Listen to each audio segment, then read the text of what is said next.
वचन, सत्य वचन, अमर वचन, जीवित वचन, दिव्य वचन, सत्य वचन, अमर वचन, जीवित वचन।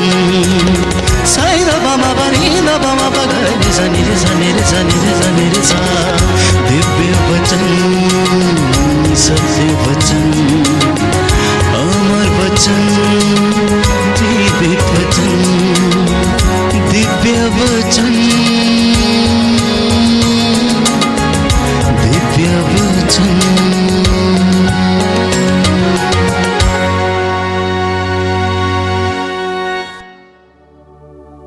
प्रियजनों, प्रभु ये कहता है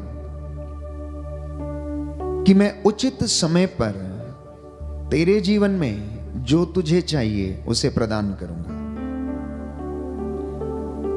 यशायाह नबी के ग्रंथ में हम पढ़ते हैं अध्याय 60 पद संख्या 22 में कि उसमें प्रत्येक से 1000 उत्पन्न होंगे और सबसे दुर्बल से एक शक्तिशाली राष्ट्र।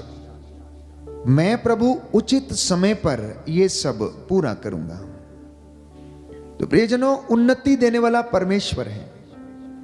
बाइबल हमें बताती है कि मनुष्य योजनाएं बनाता है लेकिन उनकी सफलता प्रभु पर निर्भर करती है। Hallelujah, hallelujah. प्रभु का वचन कहता है, प्रभु का वचन कहता है, मनुष्य योजनाएं बनाता है, मनुष्य योजनाएं बनाता है, पर उनकी सफलता ईश्वर पर निर्भर है। Hallelujah, hallelujah, hallelujah, hallelujah. तो मैं और आप योजनाएं बनाते हैं लेकिन हमारी योजनाओं को पूरा होना या नहीं होना ये बात परमेश्वर पर निर्भर है। बाइबल हमें यह भी बताती है कि ईश्वर यदि सहायता ना करे, यदि वो कृपा ना दे, यदि वो हम पर अनुग्रह ना करे तो कारीगर व्यर्थ ही परिश्रम करते हैं।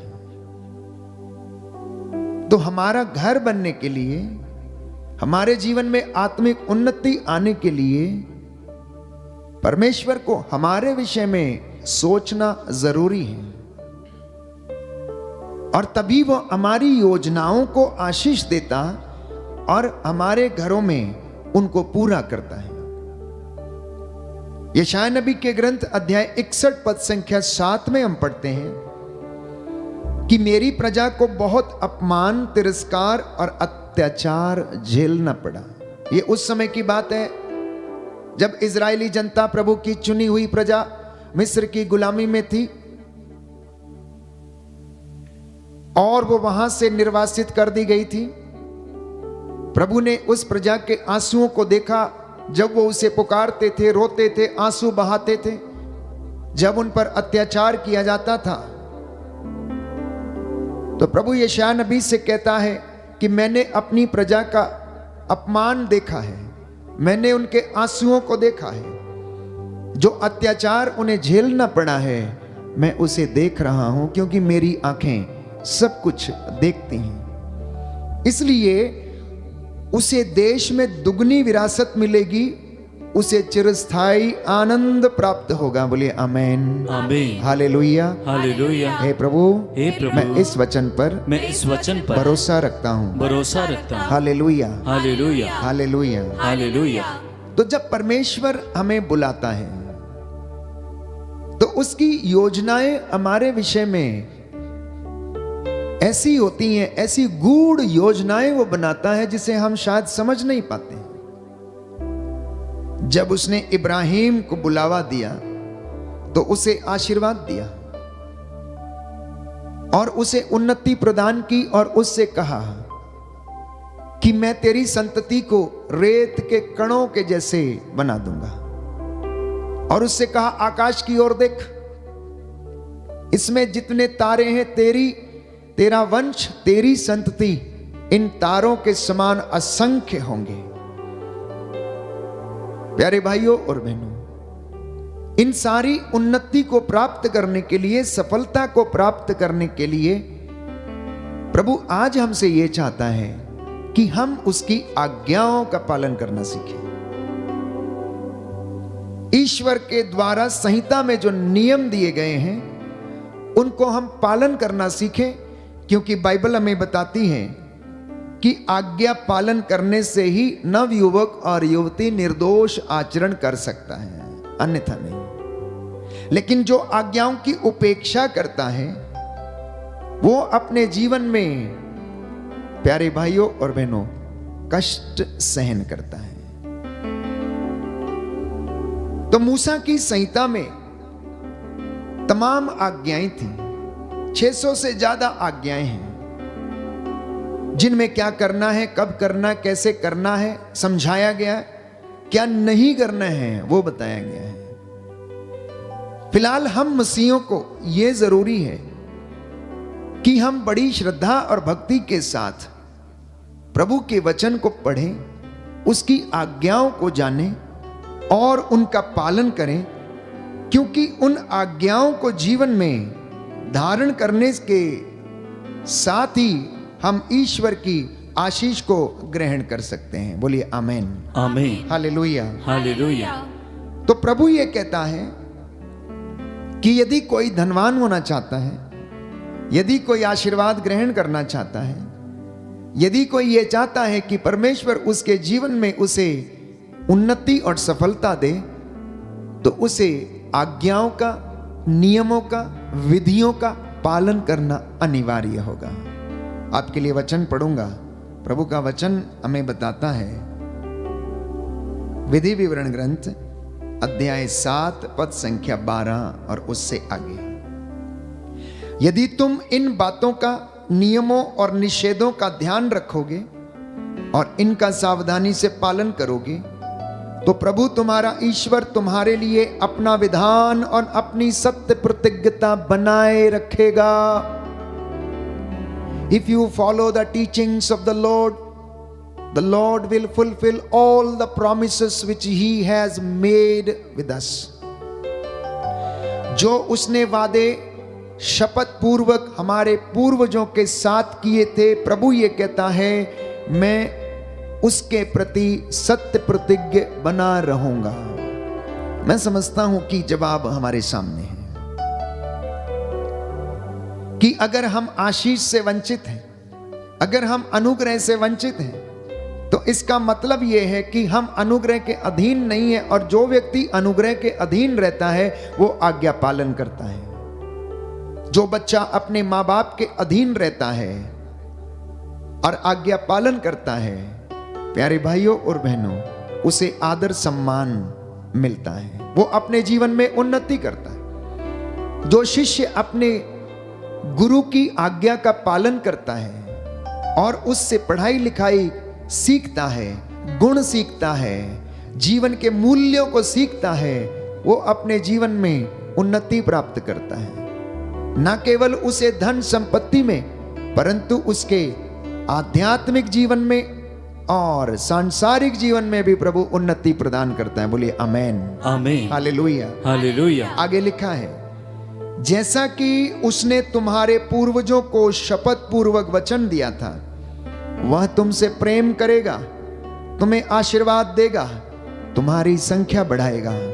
वह उस देश में जिसे उसने तुम्हारे पूर्वजों को देने का शपथ पूर्वक वचन दिया था, तुम्हारी संतति, तुम्हारी भूमि की उपज, तुम्हारे अनाज, तुम्हारी नई अंगूरी, तुम्हारे तेल, तुम्हारे मवेशी के बछड़ों और तुम्हारी भेड़ बकरियों के मेमनों को आशीर्वाद प्रदान करता रहेगा। बोलिए आमेन, आमीन, आमेन, आमीन, हालेलुया, हालेलुया। सुंदर वचन है प्यारे भाइयों और बहनों।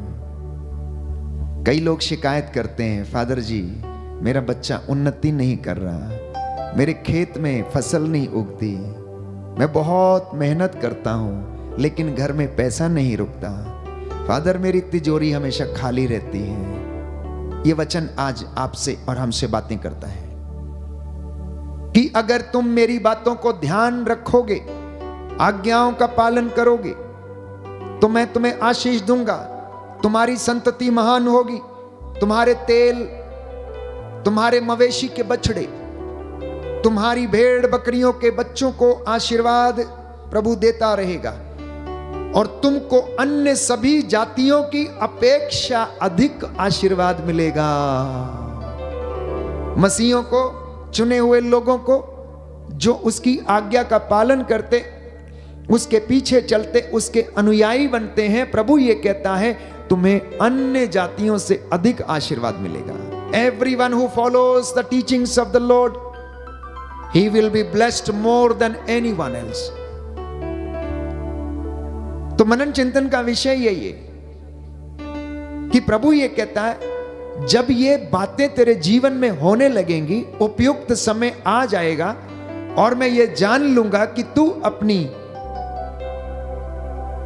आज्ञा पालन में खरा उतरा है, तुम मेरे प्रति वफादार रहा है, तो मेरी कृपा तेरे घर में आती रहेगी, मेरी महिमा तेरे घर में तेरे पीछे पीछे दौड़ती रहेगी और तुझे किसी चीज की कमी ना होगी।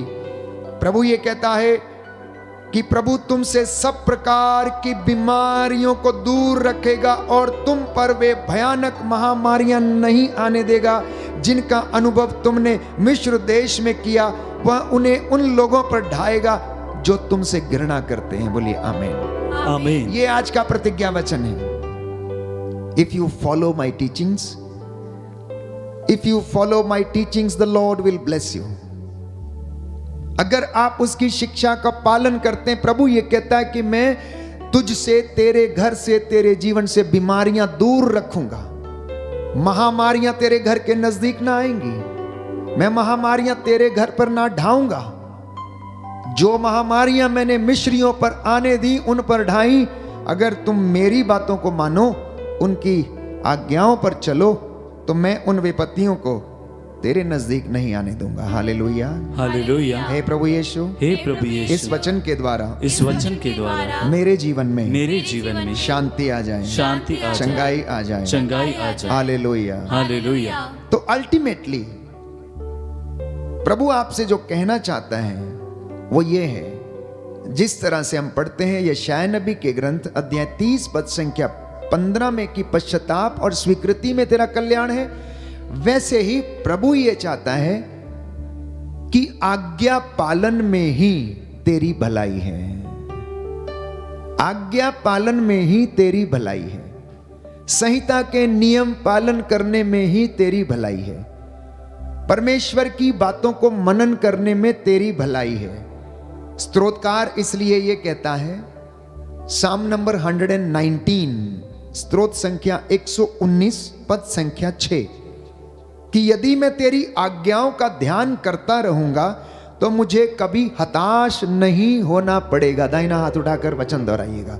Hallelujah, hallelujah. प्रभु का वचन कहता है, प्रभु का वचन कहता है, यदि मैं तेरी आज्ञाओं का पालन करता रहूंगा, यदि मैं तेरी आज्ञाओं का पालन करता रहूंगा, तो मुझे कभी हताश नहीं होना पड़ेगा। हताश नहीं होना। Hallelujah, hallelujah. तेरी शिक्षा का पालन करने से, तेरी शिक्षा का पालन करने से नवयुवक निर्दोष आचरण कर सकता है। नवयुवक निर्दोष आचरण कर सकता है। Hallelujah, hallelujah. क्योंकि ये आज्ञाएं, क्योंकि ये आज्ञाएं दीपक हैं, दीपक है, यह शिक्षा ज्योति, ये शिक्षा ज्योति और अनुशासन की डांट है, और अनुशासन की डांट जीवन है, का मार्ग है, जीवन का मार्ग है। Hallelujah, hallelujah, hallelujah. Hallelujah. The book of proverbs अर्थात सुक्ति ग्रंथ अध्याय 6 पद संख्या 23 में प्रभु का वचन ये कहता है कि प्रभु के ये नियम, प्रभु की ये आज्ञाएं, प्रभु की ये बातें क्या है, हमारे लिए दीपक का काम करती हैं, हमारे रास्तों का उजाला करती हैं, और ये अनुशासन की डांट है। जब हम कोई वचन सुनते हैं, जब प्रभु का वचन हमें दुत्कारता है, तो वो हमारे लिए एक डांट के समान है, और यदि कोई डांट की उपेक्षा करता है तो वो अपने जीवन में दंड भोगता है। तो प्रभु का वचन ये कहता है सुक्ति ग्रंथ अध्याय 13 पद संख्या 13 में कि जो शिक्षा की उपेक्षा करता है उसे पछताना पड़ेगा। The one who does not follow the teachings, one who does not follow the guidelines, he will have to सफर।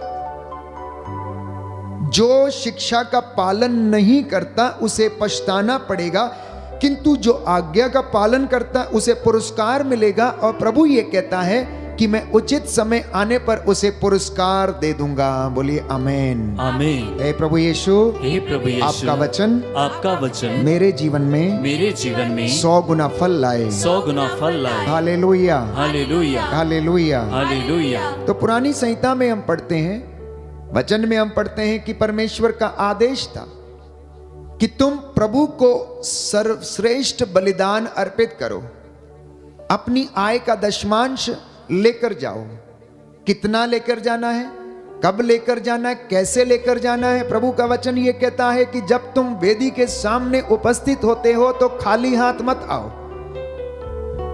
उत्पत्ति ग्रंथ में हम पढ़ते हैं अध्याय 26 पद संख्या 12 और 13 में कि इसहाक ने उस देश की भूमि में अनाज बोया और उसी वर्ष उसने 100 गुना फसल लुनी।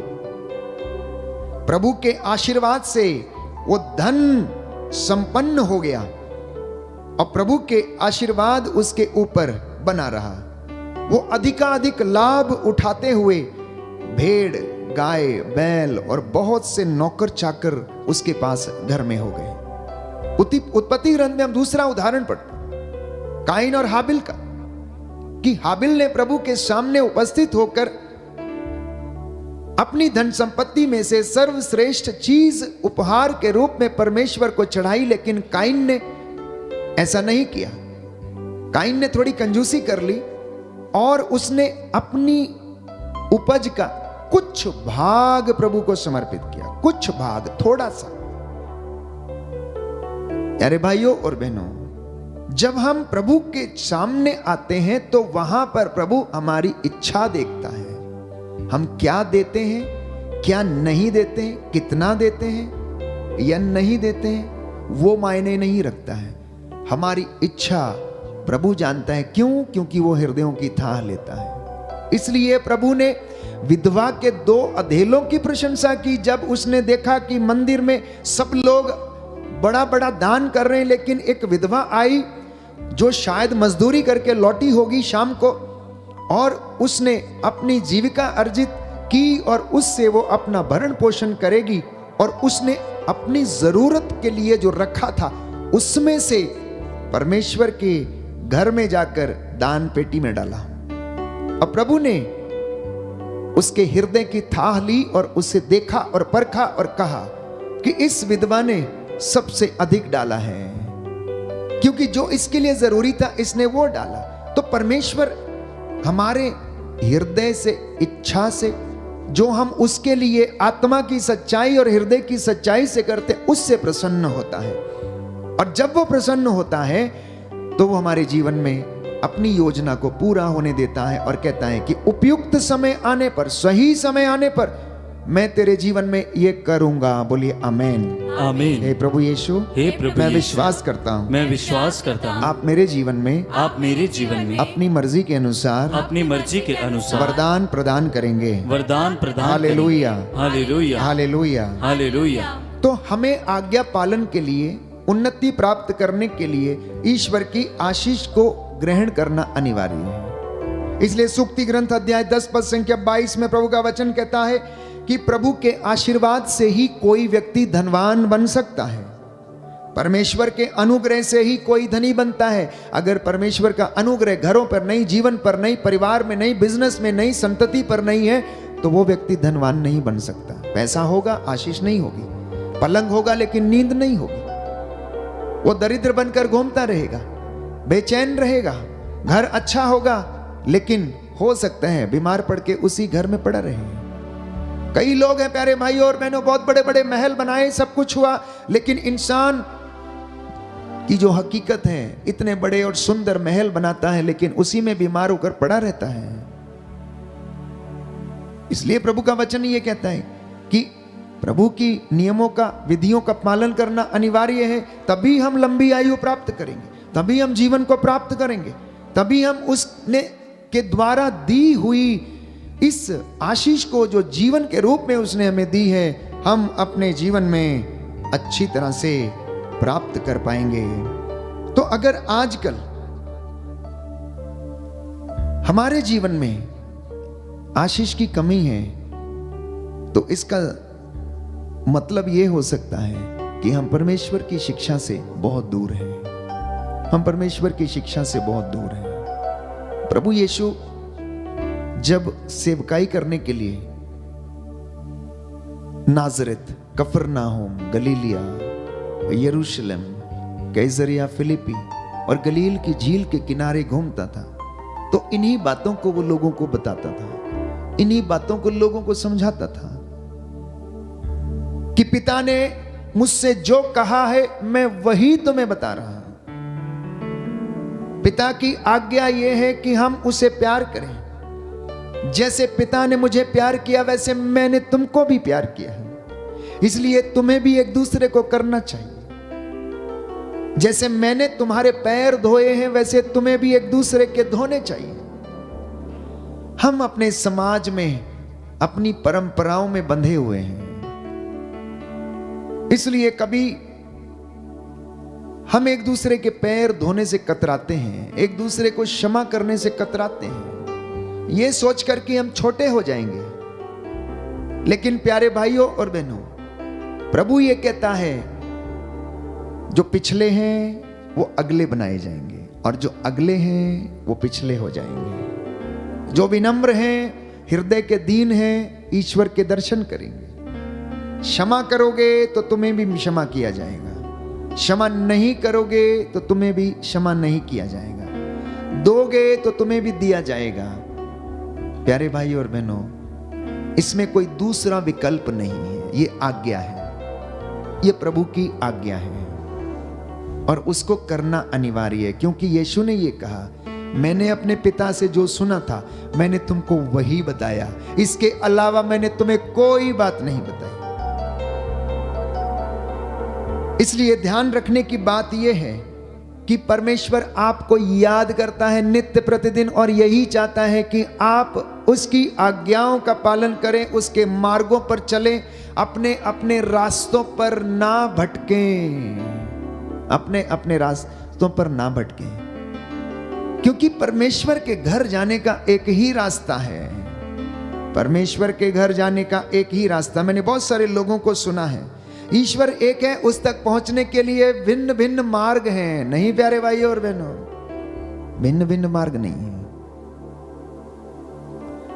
आपने अखबार में एक सुडोको नाम का खेल आता है जिसे हम भूल भुलैया कहते हैं, और बच्चे और बड़े भी सुबह अखबार देखते हैं तो उसमें क्या करते हैं, उसको खेलने की कोशिश करते हैं। उस सुडोको गेम में प्यारे भाइयों और बहनों एक ही रास्ता होता है, हालांकि बहुत सारे रास्तों के मार्ग खुले होते हैं लेकिन वो उस रास्ते तक पहुंचते नहीं हैं। याद रखिए इस बात को। उस पजल में यदि आप ध्यान पूर्वक उसको सॉल्व करने की कोशिश करेंगे तो एक ही रास्ता सेंटर से लेकर आपको बाहर निकालता है और बाहर से लेकर आपको अंदर सेंटर तक लेके जाता है। हालांकि अनेक द्वारों से उसका रास्ता खुला होता है लेकिन वो रास्ता पहुंचता नहीं है। इसी तरह से परमेश्वर तक पहुंचने का एक ही रास्ता है, और वो रास्ता जानते हैं क्या है, कि परमेश्वर की बातों का अनुसरण करना, आज्ञाओं का पालन करना, पवित्रता का जीवन जीना, परमेश्वर की योजना को अपने जीवन में धारण करना, क्षमा करना, पवित्रता विश्वास की साधना करना, उसकी हजूरी में बने रहना, क्योंकि वो चाहता है कि आप लोग ऐसा करें। इसलिए बाइबल हमें बताती है, स्रोत संख्या 115 मैंने आपको पहले भी पढ़कर बताया है कि प्रभु आपको याद करता है और वह आपको आशीर्वाद प्रदान करेगा। इज़राइल को घराने को आशीर्वाद देगा, श्रद्धालु भक्तों को आशीष देगा, चाहे वो छोटे हों या बड़े हों। तुमको और तुम्हारी संतति को आशीष प्रदान करेगा। बोलिए आमीन। आमीन। बशर्ते कि आप लोग अपने जीवन में प्रभु को प्रथम स्थान दें और जो है उसे अपने आप को प्रभु को समर्पित करें, तो परमेश्वर उनको 1000 गुना आशीष प्रदान करता है जो उसकी कृपा की खोज में लगे रहते हैं। आज रात्रि परमेश्वर आपको ब्लेस करे और आशीष दे, आपके घरों को, घर के कोनों को, आपके काम को, आपकी मेहनत को, आपकी मजदूरी को, आपकी नौकरी को, आप जो काम करते हैं उसमें परमेश्वर का आशीर्वाद आप लोगों पर बना रहे। आज हो सकता है कि आप में से बहुत सारे लोग निराश होंगे क्योंकि आपके काम नहीं होते, आपकी बेटी के लिए अच्छा बेटा नहीं मिलता, आपके बेटे के लिए अच्छी बेटी नहीं मिलती, आपकी योजना पूरी नहीं होती, हो सकता है आपकी फाइल कहीं पास नहीं होती, हो सकता है कि आप परमेश्वर के हुजूरी में आने में असमर्थ रहते हैं, आपके वीजे नहीं लगते हैं, हो सकता है कि दफ्तरों में आपकी सुनवाई नहीं होती है। निराश ना हो, तो हम कष्ट में जीवन व्यतीत करते हैं, हम चिंता में रहते हैं, बीमारी से हो सकता है हम ग्रसित हैं, हो सकता है आर्थिक तंगी में है, हो सकता है हम असफल हो चुके हैं, हो सकता है कोई निराश है और आत्महत्या करने की सोच रहा है, हो सकता है किसी के खेत में फसल नहीं है और उसकी फसल बर्बाद हो चुकी है, हो सकता है किसी का पति नशे में डूबा रहता हो सकता है कोई व्यक्ति आपके घर में कैंसर से जूझ रहा हो। तमाम बातें जीवन में हो सकती हैं प्यारे भाई और बहनों। खाने के लिए भोजन नहीं हो सकता, शायद सिर ढकने के लिए छत नहीं, तन ढकने के लिए कपड़ा नहीं, और इंसान मारा मारा फिरता है। हो सकता है कि आज घर में 1 रुपया भी ना हो और आपको ऐसे समय में बहुत ज्यादा पैसों की जरूरत है। तो याद कीजिए कि यीशु इस परिस्थिति से होकर गुजरा, यीशु इस परिस्थिति से होकर गुजरा। उसने अकेलापन महसूस किया, उसने मेरे और आपके जैसे घाव सहे, उसने मेरे और आपके जैसे गालियां सही, उसने हो सकता है मेरे और आपके जैसे थप्पड़ खाए, कोड़े खाए, क्रूस के नीचे गिरा। हम लोग गिरते हैं, ठोकर लगती है, कोई हमें अपने शब्दों से मारता है तो कभी हम खुद गिर जाते हैं अपने ही बुरी बातों के कारण। यीशु को क्रूस पर चढ़ा दिया गया है, वो निर्वस्त्र था, वो मारा गया, उसके कपड़ों को उसके शरीर से खींच कर उतार दिया गया, खून की धारा उसके शरीर से ऐसे फूट निकली जैसे कि नल से पानी निकलता है प्यारे भाई और बहनों। और एक एक जख्म उसका ऐसा जलता था। 8-8 इंच की कीलें जो उसके हाथों में ठोकी गई थी, बाइबल हमें बताती हैं कि वो दुख वो सहता था। उसने मेरे और आपके जैसे ऐसा ही दुख सहन किया, क्योंकि वो जानना चाहता है कि इंसान का दुख कैसा है।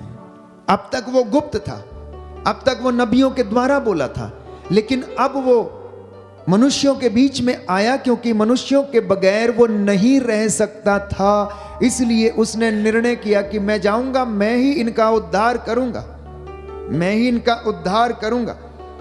तो प्यारे भाइयों और बहनों, क्यों यीशु मसीह क्रूस पर चढ़ गया? वाई? एक सवाल पूछने की आवश्यकता है, ताकि आपके दुख को वो समझ पाए, आपके दुख को वो समझ पाए, आपको रास्ता दिखाए, आपके लिए आदर्श बने, क्षमा देने का, प्यार करने का, सेवा करने का, एक दूसरे की सहायता करने का, सहनशीलता का वो आदर्श बन गया, उदाहरण बन गया। पापियों के साथ वो उठा बैठा और उनके लिए उसने प्रार्थना की। अपनी भेड़ों का वो चरवाहा बन गया।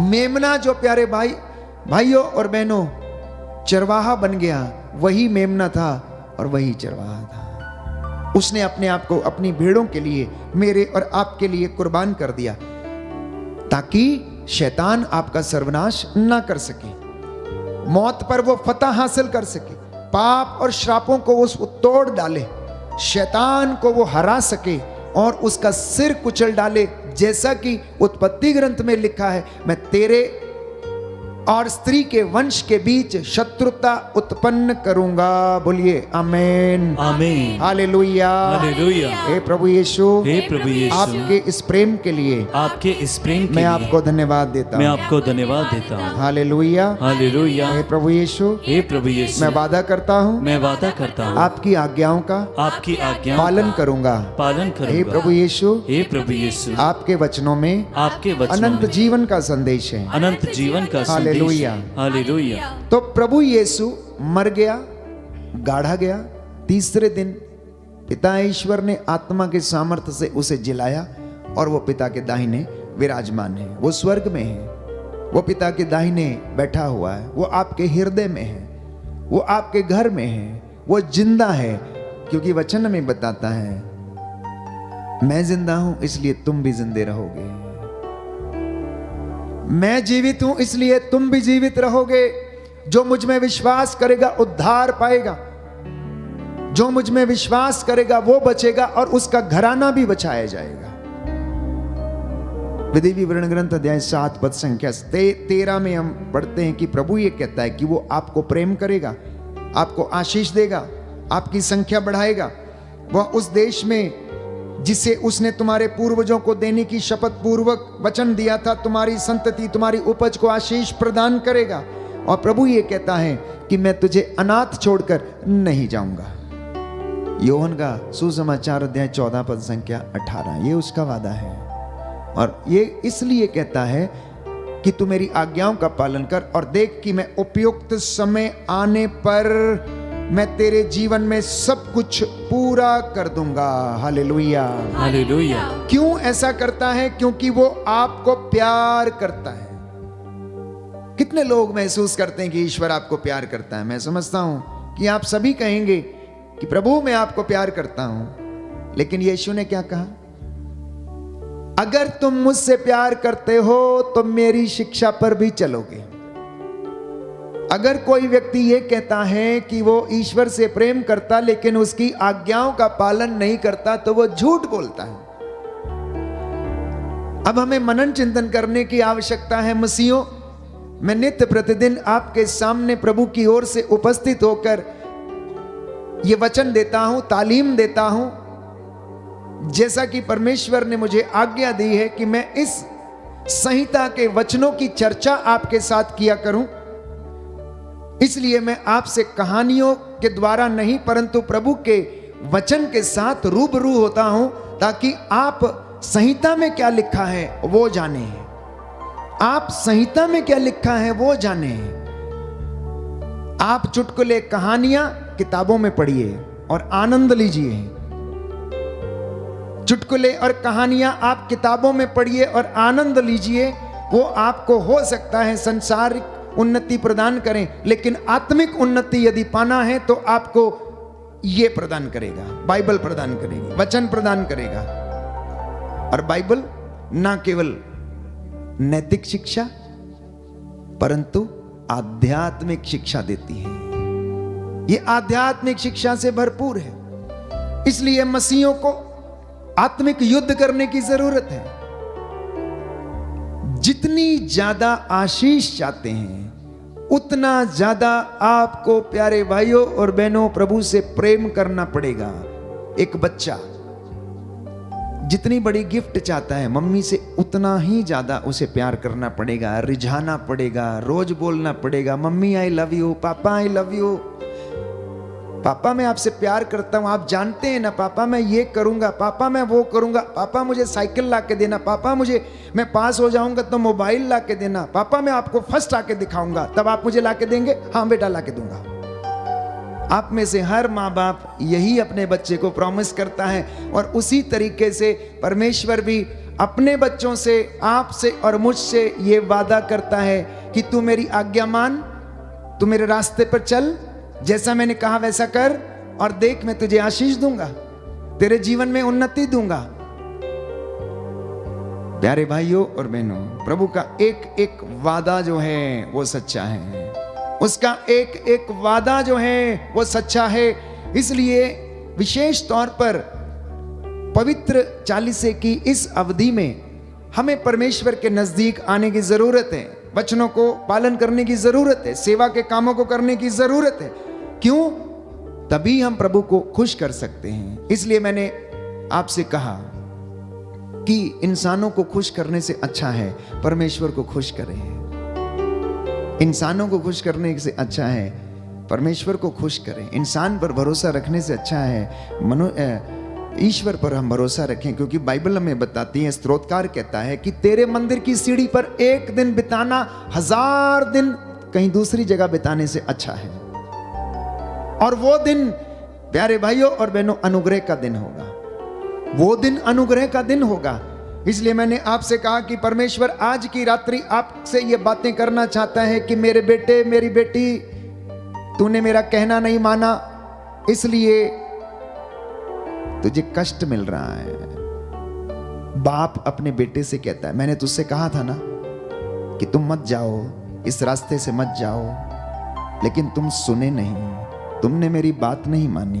बेटी से कहता, मैंने तुझसे कहा था कि तू ऐसा मत कर, तेरी जिंदगी के लिए अच्छा नहीं है। अब मैं क्या कर सकता हूं, अब मैं क्या कर सकता हूं? तूने अपने लिए ही गड्ढा खोदा है। प्यारे भाइयों और बहनों, लेकिन बाइबल हमें यह बताती है कि हमारा परमेश्वर न्यायी परमेश्वर है, दया करने वाला परमेश्वर है। वो सहज ही द्रवित हो जाता है। वो कहता है, मैंने थोड़े समय के लिए क्रोध के आवेश में अपने मुख को, आंखों को, हाथों को इनकी ओर से हटा लिया था, लेकिन अब मैं इन पर दया करूंगा क्योंकि इन्होंने मुझे पुकारना शुरू किया, मेरे मार्गों पर, रास्तों पर चलना शुरू किया है, क्योंकि मैं इन्हें प्रेम करता हूं। योहन का पत्र, पहला पत्र, अध्याय 4 पद संख्या 8 कि ईश्वर प्रेम है और जिस व्यक्ति में प्रेम है उसमें ईश्वर का निवास है, और जो व्यक्ति प्रेम नहीं करता है, जिस घर में प्रेम नहीं है, उस घर में ईश्वर का निवास नहीं है। यिर्मयाह नबी के ग्रंथ अध्याय 31 पद संख्या 3 में हम पढ़ते हैं कि प्रभु का वचन ये कहता है कि मैं तुम्हें अनंत काल से प्रेम करता आ रहा हूं और सदा करता रहूंगा। बोलिए आमेन, आमीन, हालेलुया, हालेलुया। हे पिता ईश्वर, हे पिता ईश्वर, हे प्रभु यीशु, हे प्रभु यीशु, आपके प्रेम के लिए, आपके प्रेम मैं के आपको लिए धन्यवाद देता मैं हूँ, आपको धन्यवाद देता हूँ, आपकी आराधना करता हूँ, आपकी आराधना करता हूँ। Hallelujah, hallelujah, hallelujah, hallelujah. इतना ही नहीं, नबी होशिया का ग्रंथ अध्याय 11 पद संख्या 1 में हम पढ़ते हैं कि हे इज़राइल, जब तू बालक था तो मैंने मिस्र देश से तुझे अपना पुत्र कहकर तुझे बुलाया। जब तू बालक था, जब तू छोटा था, हे यूदा, तब मैंने तुझे अपना पुत्र कहकर बुलाया, आपको नाम लेकर बुलाया, आपको उसने अन्यत्र जगह से इकट्ठा किया और अपनी हुजूरी में आने और बैठने का मौका दिया। इसलिए प्रभु का वचन ये कहता है कि प्रभु ने तुम्हें प्यार किया और तुम्हारे पूर्वजों को दी गई शपथ को उसने पूरा किया। और प्रभु कहता है कि तुम मेरी दृष्टि में मूल्यवान हो और महत्व रखते हो और मैं तुमसे प्रेम करता हूं। आप उसकी दृष्टि में मूल्यवान हैं और वो आपसे प्रेम करता है क्योंकि उसने हमें बनाया है, उसने हमें हमारा नाम लेकर पुकारा है। इसलिए प्यारे भाइयों और बहनों, एक भक्त के जीवन की शुरुआत गेत्सेमनी से होती है। एक भक्त के जीवन की असली शुरुआत गेत्सेमनी से होती है। गेत्सेमनी का अर्थ है अपना क्रूस उठाकर जब हम चलने लगते हैं तो हमारे आध्यात्मिक जीवन में हमें लड़ाई लड़नी पड़ती है दुष्ट आत्माओं से, अंधकार की शक्तियों से, और कष्ट सहने पड़ते हैं।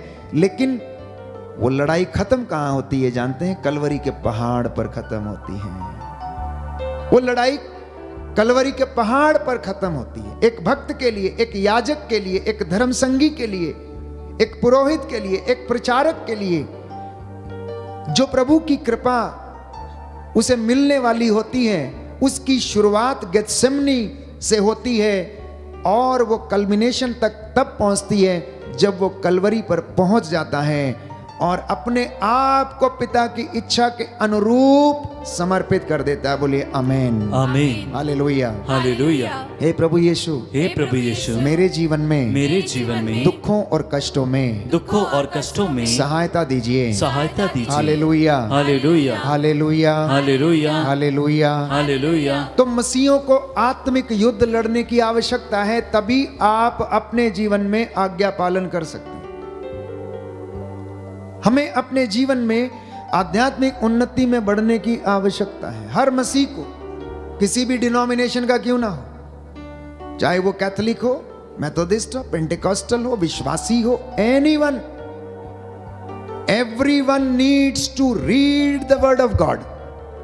हर व्यक्ति को इस वचन को पढ़ने की आवश्यकता है और इसकी आज्ञाओं और नियमों का पालन करने की आवश्यकता है। यदि आप नहीं पढ़ेंगे तो भटक जाएंगे। यदि आप नहीं पढ़ेंगे तो भटक जाएंगे, रास्ता नहीं मिलेगा। ऐसा मत कि कहिएगा कि सारे रास्ते परमेश्वर की ओर हमें लेकर जाते हैं। नहीं प्यारे भाई और बहनों, परमेश्वर का जो रास्ता है वो एक ही रास्ता है। और प्रभु यीशु ने इसके विषय में कहा, संकरा है वो द्वार जो अनंत जीवन की ओर ले जाता, चौड़ा है वो द्वार जो सांसारिक जीवन में विनाश की ओर ले जाता है, जिसमें बहुत सारे लोक लुभावन चीजें नजर आती हैं। प्यारे भाई और बहनों, प्रभु चाहता है कि हम आत्मत्याग करें। प्रभु चाहता है कि हम आज्ञा का पालन करें। प्रभु चाहता है कि हम उसकी विधियों का पालन करें जो कि उसने हमें दी हैं। और उन विधियों में सर्वश्रेष्ठ बातें ये हैं, मैं पुनः एक बार याद दिलाना चाहता हूं कि मैं पवित्र हूं, मेरे लिए पवित्र बनो। मैंने क्षमा किया, तुम भी क्षमा करो। मैंने सेवा की, तुम भी सेवा करो। जो काम तुमने मेरे छोटे बड़े भाई के किसी एक के लिए किया, वो तुमने मेरे लिए किया। दो और तुम्हें भी दिया जाएगा। मैं पवित्र हूं, तुम पवित्र बनो। माता पिता का आदर करो, चोरी मत करो, हत्या मत करो, झूठी गवाही मत दो, पराई धन का लालच न करो, पराई स्त्री की कामना न करो। प्रभु का दिन पवित्र रखो। एक परमेश्वर है, उसकी आराधना करना। नहीं तो प्रभु कहता है, मैं सबको उनके कर्मों के अनुसार फल दूंगा। लेकिन जो पुरस्कार ग्रहण करने वाले होंगे वे लोग परमेश्वर की सेवा करें और परमेश्वर आपको आशीष प्रदान करेगा। चालीसे के ये दिन है, हम लोग उपवास, प्रार्थना और भक्ति में अपने दिनों को व्यतीत कर रहे हैं। नित्य प्रतिदिन आप में से बहुत सारे लोग उपवास करते हैं, प्रार्थना करते हैं, दशमांश निकालते हैं, गरीबों की सेवा में देते हैं, अपनी रोटी भूखों के साथ बांटते हैं। प्रभु इसका पुरस्कार आपको अवश्य देगा, लेकिन उसके लिए आपको इंतजार करने की आवश्यकता है। क्यों? क्योंकि प्रभु ये कहता है, मैं उपयुक्त समय आने पर, सही समय आने पर तुझे ये प्रदान करूंगा। तू अपना काम कर और मुझे अपना काम करने दे। तू अपना काम कर और मुझे अपना काम करने दे। टीचर अपना काम करती है, वो पढ़ाती है बच्चे को, ट्यूशन देती है, बच्चे को पढ़ना सिखाती, लिखाना सिखाती, लेकिन वो बच्चे के लिए परीक्षा में बैठकर परीक्षा नहीं लिख सकती। उसके लिए बच्चे को खुद बैठकर परीक्षा लिखना है, मेहनत करना, याद करना है। तो परमेश्वर ने हमारे सामने सारी चीजों को रखा है। परीक्षा में सफल होना नहीं होना मेरे और आपके ऊपर निर्भर करता है। लेकिन यदि हम भक्ति के साथ प्रभु के नजदीक आते हैं, कृपा मांगते हैं, तो वो हमें बुद्धि का वरदान देता है और जिसके तहत हम उन बातों को कर सकते हैं जिन्हें वो चाहता है। तो आज के बातों को हम ध्यान रखें। इसलिए प्यारे भाइयों और बहनों, हम प्रार्थना करें कि प्रभु हमें आशीष प्रदान करे और हमारे जीवन में रूह का दुगना मस्सा उतरे। हमारे जीवन में प्रभु की महिमा प्रकट हो, उसका जलाल हमारे जीवन में प्रकट हो। हम प्रार्थना करें कि प्रभु हमारे जीवन से बंधन टूटे और हम तेरी महिमा के लिए कार्य कर सके, तेरी आज्ञाओं का पालन करना हम सीखें। क्योंकि प्रभु यीशु ने कहा, हे पिता, मैं तेरी आज्ञाओं का पालन करने आया हूँ, मैं तेरी मर्जी पूरी करने आया हूँ, मुझ पर दया कर। आज का पाक कलाम जो हमने सुना है, हमारे परिवारों, बच्चों, बुजुर्गों, दंपतियों, माता पिता को आशीष प्रदान करे।